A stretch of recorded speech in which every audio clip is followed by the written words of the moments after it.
नमस्कार, मैं कुमारी श्रेया। शिक्षा की बात हर शनिवार कार्यक्रम के इस नए अंक में आप सभी शिक्षा प्रेमियों का हार्दिक स्वागत है, सादर अभिनंदन है। पिछले अंक की तरह इस अंक में भी आप सभी शिक्षकों के द्वारा पूछे गए सवालों के जवाब के साथ हमारे बीच उपस्थित हैं शिक्षा विभाग के अपर मुख्य सचिव doctor S Siddharth sir. Sir, बहुत बहुत स्वागत है आपका शिक्षा की बात हर शनिवार के इस नए अंक में। सर, आज का जो सबसे पहला सवाल है वो ट्रांसफर के संबंध में है। कहते हैं ट्रांसफर के संबंध में कुछ अपडेट देना चाहेंगे। देखिए, जैसे कि आपको पहले मैंने पिछली बार भी बताया कि 1,30,000 टीचर्स का ट्रांसफ़र हम लोगों ने जिले सब आवंटन किए गए थे और साथ ही साथ उनका स्कूल आवंटन की प्रक्रिया सभी जिलों में शुरू हो गई है। सभी डीओज़ ने अपना काम शुरू कर दिया है। हम लोग एवरीडे रिव्यू करते हैं और हम लोग उम्मीद करते हैं कि करीब जून 20 तक सभी शिक्षकों के इनबॉक्स में उनके नए स्कूल का आवंटन आ जाएगा और ताकि वे समय पे नए स्कूल में अपना योगदान दे सकें। हम लोगों ने दो चीज़ ज़रूर कहा है। एक तो है कि जैसे ही योगदान वो दूसरे स्कूल में देंगे, जिस भी तिथि को 30 जून से पहले, वे अपने पुराने स्कूल से स्वतः विरमित हो जाएंगे। उनको अलग से विरमिति लेने की ज़रूरत नहीं है। ई शिक्षा को ऑटोमेटिकली उनको विरमित कर देगा। और दूसरा ये था कि हम लोगों ने यह भी सभी को कहा कि आप लोग डीओ के कार्यालय में चक्कर नहीं लगाएं, क्योंकि पूरी गोपनीय और पारदर्शिता से स्कूल का आवंटन किया जा रहा है और आपको वैसे भी पता नहीं चलेगा कि आपका कौन सा जो रिकॉर्ड है और कौन सा पोस्टिंग ऑर्डर है वो आपको वैसे भी पता नहीं चलेगा। इसलिए आप थोड़ा धैर्य रखिए और 20 तारीख को जब अपने इनबॉक्स में देख लीजिएगा और साथ ही साथ नए स्कूल में अपना योगदान दें।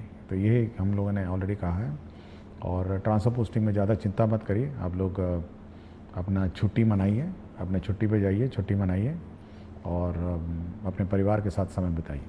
सर, अगला जो प्रश्न है वो ये है कि बच्चे छुट्टियों में क्या करेंगे? देखिए, इस बार हम लोगों ने छुट्टियां दी हैं और समय पे छुट्टियां अभी आ गई हैं और अगला सप्ताह से सब लोग छुट्टी पे रहेंगे। बच्चे दो चीज़ें कर सकते हैं, या तो अपने माता पिता के साथ विभिन्न स्थान घूम सकते हैं, और जो गांव में बैठे हैं, जो गांव में ही रह गए, उनके लिए हम लोग समर कैंप चला रहे हैं। और समर कैंप में विशेषकर जो क्लास 5 और क्लास 6 के जो बच्चे हैं उनके लिए समर कैंप है और इसमें मैथमेटिक्स, गणित, टीएलएम जैसी गतिविधियां हम लोग उस गांव में हम लोग कराएंगे। तो जो बच्चे घूमने जा रहे हैं अच्छी तरह घूमें और जो बाकी बच्चे बच गए हैं वे समर कैंप में भाग लें और अपना गणित और टीएलएम के माध्यम से मतलब शिक्षा विद जॉय, मतलब खुशी खुशी अपना कोई लें।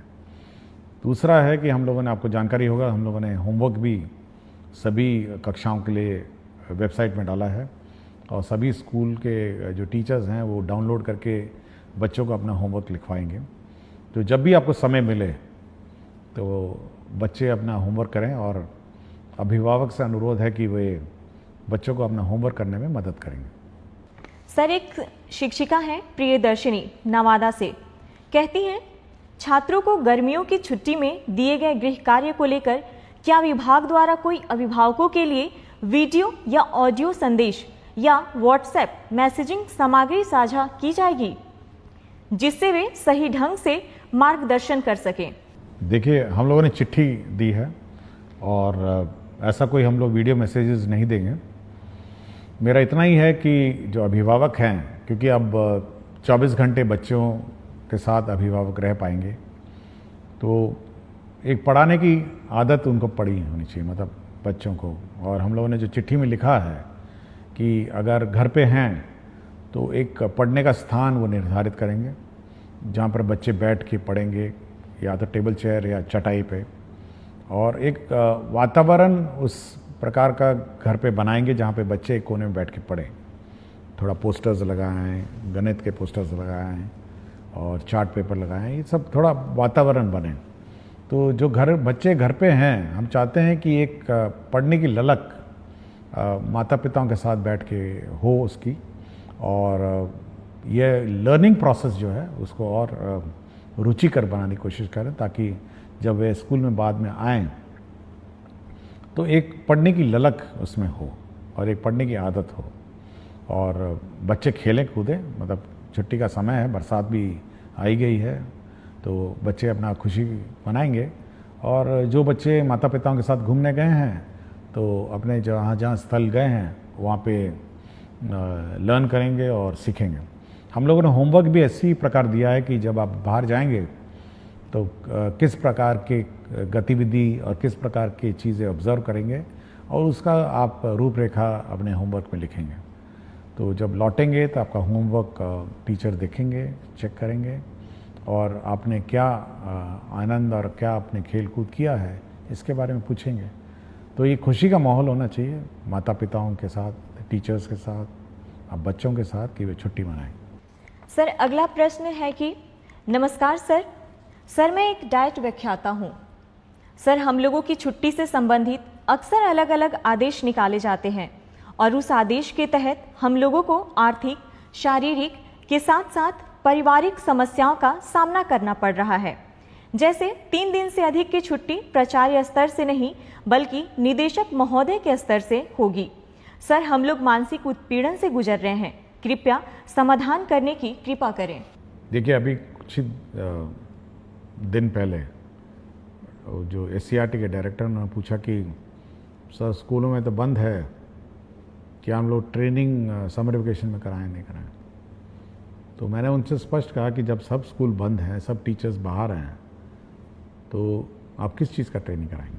तो मेरे ख्याल से हम लोगों ने मना कर दिया, भाई जब टीचर्स ट्रेनिंग छुट्टी पे हैं तो डाइट उसके दौरान नहीं होगी। दूसरा है, हम लोग का ये विचार है कि जो छुट्टियां हैं वो सब ऑनलाइन ली जाए और प्रक्रिया भी ऑनलाइन हो। टीचर्स की जो प्रक्रिया है हम लोग ने स्पष्ट कर दिया है कि ऑनलाइन होगी, और आपको जानकारी होगा कि कुछ ही दिन पहले हम लोगों ने एक गाइडलाइन इशू किया है जिसमें स्पष्ट किया है कि किस प्रकार की छुट्टी कौन स्वीकृत करेगा और कितने दिनों में स्वीकृत करेगा। तो छुट्टियां स्वीकृति में स्पष्टता होनी चाहिए, ये हम लोग का मत है। टीचर्स के लिए हम लोगों ने कर दिया है, तो डाइट के लिए भी हम कर देंगे। सर अगला सवाल कुमारी निधि प्राथमिक विद्यालय सुहाग किशनगंज से करती हैं। कहती हैं, एसीए सर को मेरा प्रणाम। महोदय, मेरे विद्यालय में शून्य निवेश पर एक निपुण बाल मंच कोना बनाया गया है जिसमें बच्चे अपने मन की करते हैं और अपने द्वारा लिखी हुई कविताएं, कहानियां, अपने द्वारा हस्त निर्मित वस्तुएं और जो भी उन्हें मन करता है वह वहां पर बनाकर प्रदर्शित करते हैं। क्या ऐसा निपुण बाल मंच कोना हर विद्यालय के लिए तैयार किया जा सकता है? महोदय, यह बच्चों के लिए काफी रोचक, उत्साहवर्धक और रचनात्मक रहेगा। धन्यवाद। देखिए, मैं इस निपुण बाल मंच को देखना चाहूँगा क्योंकि अब तो छुट्टियां हैं, तो जब भी खुलेगी तो मैं ज़रूर इस निपुण बाल मंच को देखना चाहूँगा। और मेरा अपना मानना है कि जो बच्चे अपने स्वतंत्र और स्वच्छ भाव से जब कोई भी चीज़ की रचना करते हैं तो वह उत्कृष्ट होती है, और अपने जो भावनाओं का जो प्रकटीकरण है वो मतलब बिल्कुल स्वतंत्र रूप में जब करते हैं तो बिल्कुल उच्च कोटि का होता है। तो सभी स्कूलों को यह उम्मीद और कोशिश होनी चाहिए कि बच्चों की जो भावनाएं हैं, बच्चों का जो हुनर है, उसको प्रकट करने का मौका देना चाहिए। और मैं ज़रूर इस विद्यालय में इस मंच को देखना चाहूँगा जब भी मुझे समय मिलेगा। सर अगला सवाल, मैं एक भुक्तभोगी डाइट व्याख्याता हूँ।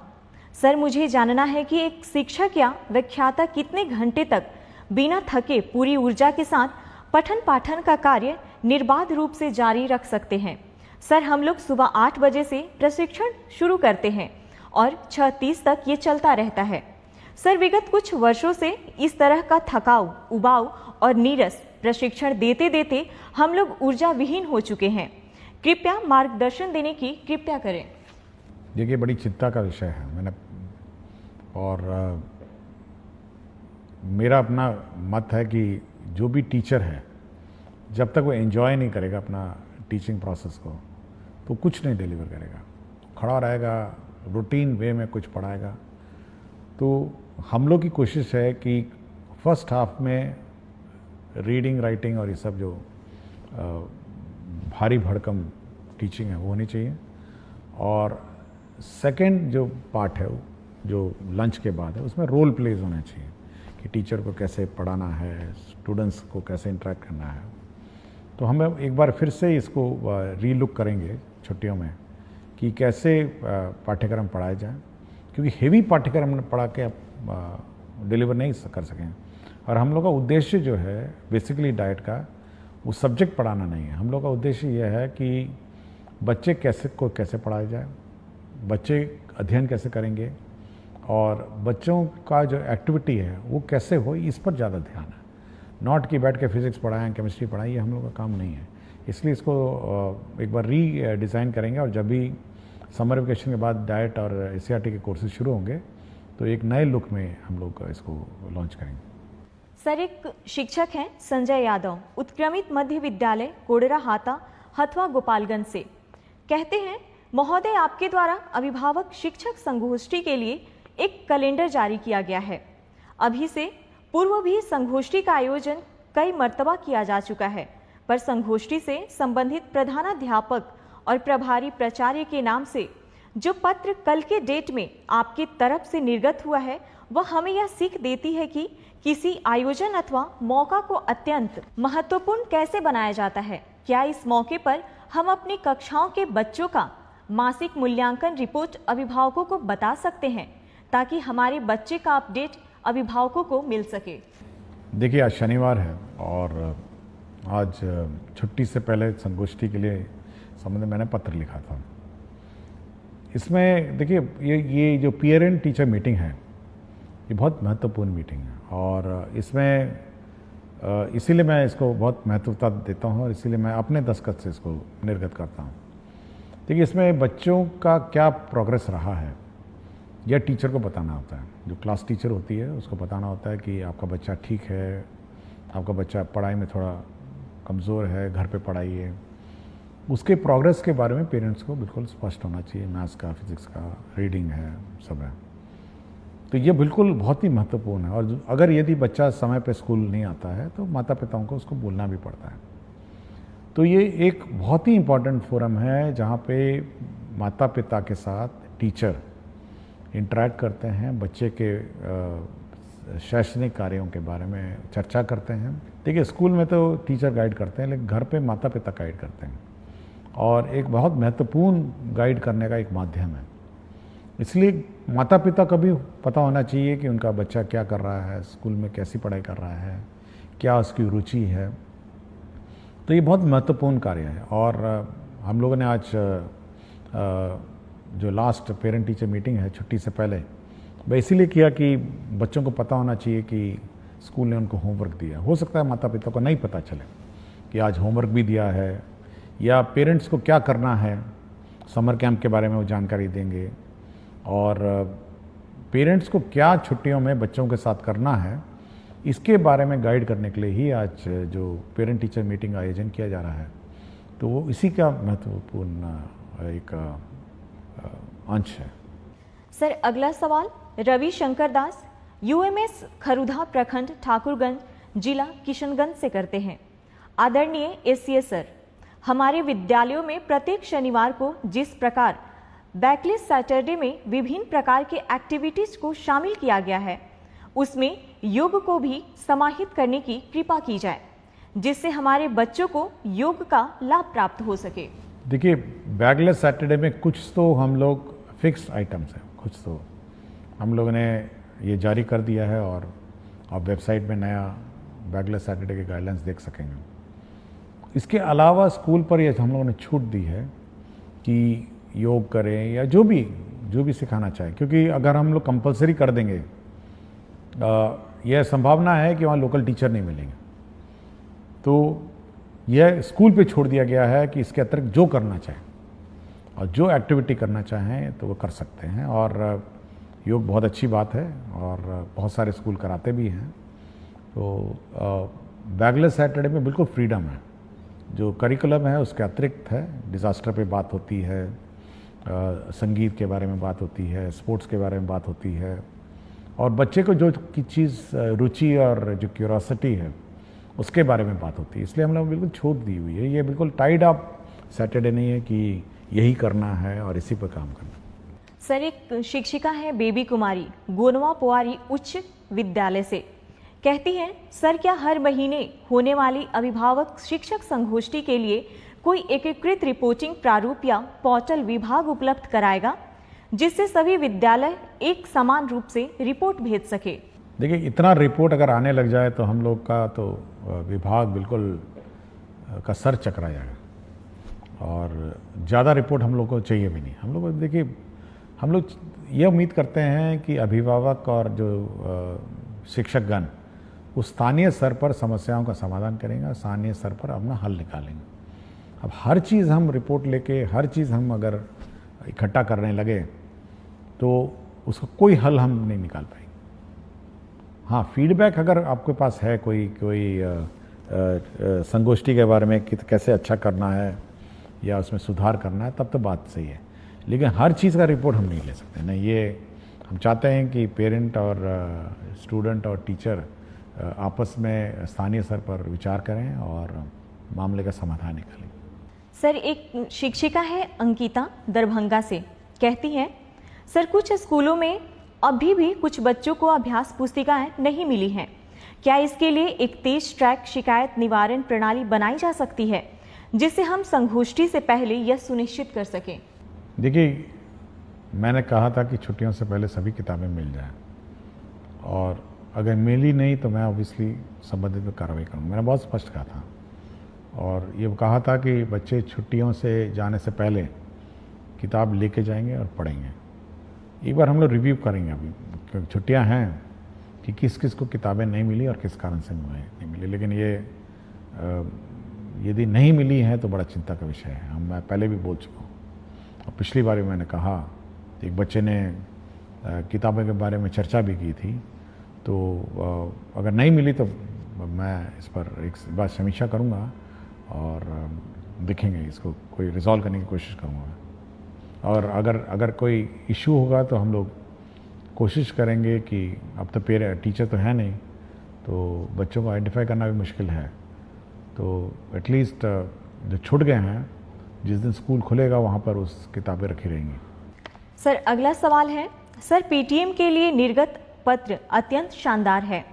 आप तो सबसे बड़े पदाधिकारी हैं, हम शिक्षक तो पीटीएम अच्छे से ही करेंगे, पर शिक्षा विभाग के पदाधिकारी यदि विद्यालयों में पीटीएम को देख पाते तो निश्चित रूप से इसकी गुणवत्ता में बढ़ोतरी होती।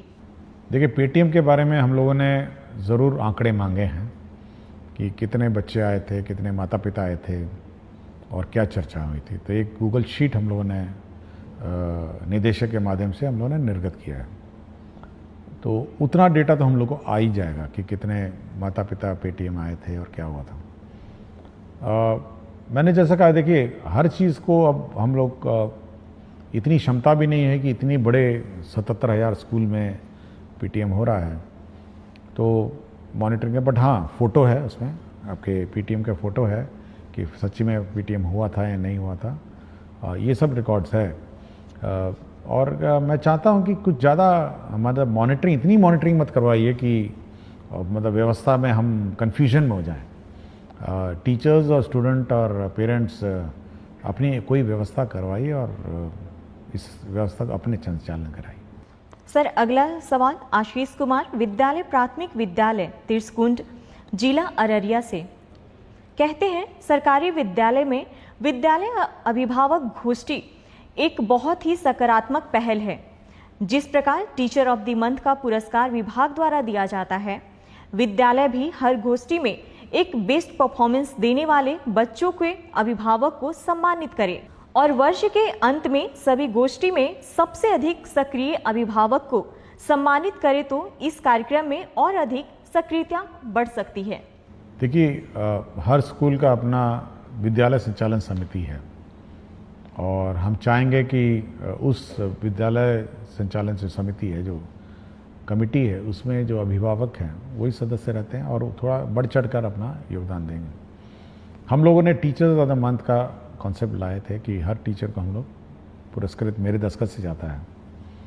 स्टूडेंट को भी हम लोग अवार्ड करते हैं कि स्टूडेंट ऑफ द वीक के। ये होना चाहिए कि जब भी अब पेटीएम होता है वहाँ पर उस पेरेंट्स के सामने इस बच्चे को पुरस्कृत करिए कि ये one of the best student है। इससे दो कारण हो सकते हैं। एक तो जो अभिभावक हैं वो प्राउड फील करेंगे, देखिए मेरे बेटे को स्टूडेंट ऑफ द वीक या 15 दिन में जो भी है अपना फोर्टनाइट है इसको पुरस्कार मिला। और दूसरे जो अभिभावक हैं उनको ये प्रेरणा होगी कि भाई मेरा बच्चा भी अच्छा परफॉर्म करे। तो ये बहुत ही इम्पोर्टेंट फोरम है कि उस फोरम पर के सामने आप ये पुरस्कार देंगे तो ये एक अच्छी बात होगी। मतलब ये कि उस पेरेंट्स के सामने सभी पेरेंट बैठे हुए हैं तो बच्चों को पुरस्कृत की जाए। सर, आज का आखिरी सवाल। सुहानी कुमारी वर्ग 7वीं कन्या मध्य विद्यालय अमला की छात्र हैं। कहती हैं, सर मुझे सारी किताबें मिल गई है, उसके लिए सर का धन्यवाद। पर मेरे मन में एक प्रश्न है कि आपके बहुत सारे फोटो हम देखे हैं और सभी में आप वाइट शर्ट पहनते हैं, तो क्या इसके पीछे कोई राज है? सर, हम बच्चे जानना चाहते हैं। देखिए, पिछली बार आपने प्रश्न उठाया था आपकी किताबों के बारे में, तो अच्छी बात है किताबें मिल गई हैं। और एक और प्रश्न भी था कि सुपौल में एक स्कूल था जो नया बना हुआ था और उसका संचालन नहीं हो रहा था, वो भी शुरू हो गया था मंडे को, वो भी शुरू हो गया। तो जो भी प्रश्न पिछले बार इश्यूज़ उठे थे उनका समाधान हो गया है। जहाँ तक वाइट शर्ट की बात है, देखिए इसकी दो कारण हैं। देखिए हर स्कूल का अपना यूनिफॉर्म होता है, उसका ये कारण होता है कि सभी बच्चे मतलब एक तरह दिखते हैं, मतलब नीले कमीज़ों में दिखते हैं। और दूसरा, उनको उस कमीज़ पे ज़्यादा ध्यान नहीं देना है। मतलब जब स्कूल के लिए तैयार होकर आते हैं तो एक ही कमीज़ है, मतलब नीली कमीज़ पहननी है, नीली पैंट पहननी है या निकर पहनना है। और उसी प्रकार मेरा भी जो कबर्ड है उसमें ऑफिस के लिए जब तैयार होता हूँ तो केवल दो ही प्रकार के कपड़े हैं, वाइट कमीज़ें हैं और ब्लैक पैंट है। तो मुझे ध्यान और मुझे दिमाग नहीं लगाना पड़ता है कि आज सुबह ऑफिस में क्या पहन के जाऊंगा। उसी वाइट में से एक शर्ट उठाता हूँ, उसी ब्लैक पैंट में पैंट पहनता हूँ और मुझे अपने मन में और मस्तिष्क में तनाव नहीं रहता है। एक तो फॉर्मल है, मैं तो कोई रंगीन नहीं पहन सकता हूँ और मतलब जीन्स और टी शर्ट पहन के तो ऑफिस नहीं जा सकता। एक बहुत ही सभ्य और फॉर्मल लोकेशन है। और दूसरा ये है कि ज़्यादा दिमाग लगाने की आवश्यकता नहीं मुझे। ज़्यादा दिमाग अपने काम पे लगाइए, ज़्यादा दिमाग अपने मतलब जो आज दिन भर करना है उसके बारे में सोचिए कि आज दिन भर क्या करना है। तो ज़्यादा दिमाग मेरा उसी में लगता है।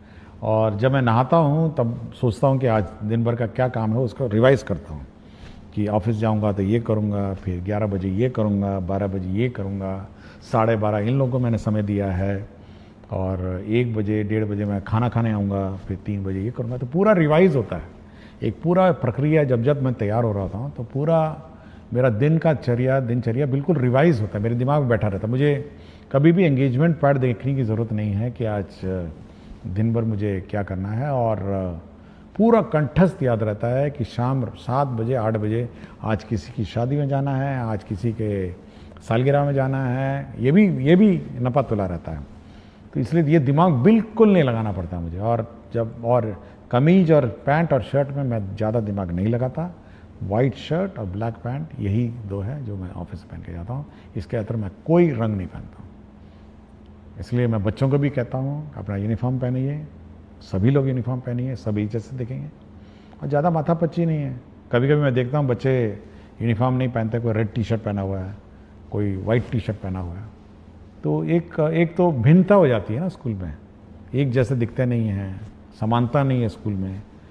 और अगर हम लोग छोड़ दें बिना यूनिफॉर्म के तो आप सोचते हैं कि जो अमीर बच्चा है वो अमीर बच्चे की तरह ड्रेस करने लग जाएगा, जो गरीब बच्चा है वो गरीब की तरह ड्रेस करने लगेगा। एक कंपटीशन और प्रतिस्पर्धा हो जाएगी कि देखिए वो बहुत अच्छा पहन के आई है, वो बहुत अच्छा पहन के आया है, हम भी पहनेंगे। तो ये सब छोड़ के सब एक रूपता एक साथ कपड़े पहनिए और ध्यान, शिक्षा शिक्षा ग्रहण में लगाई। बहुत बहुत धन्यवाद सर। शिक्षा की बात हर शनिवार कार्यक्रम के अगले सप्ताह में आप सभी शिक्षकों और बच्चों के प्रश्नों के साथ फिर से मिलेंगे। धन्यवाद।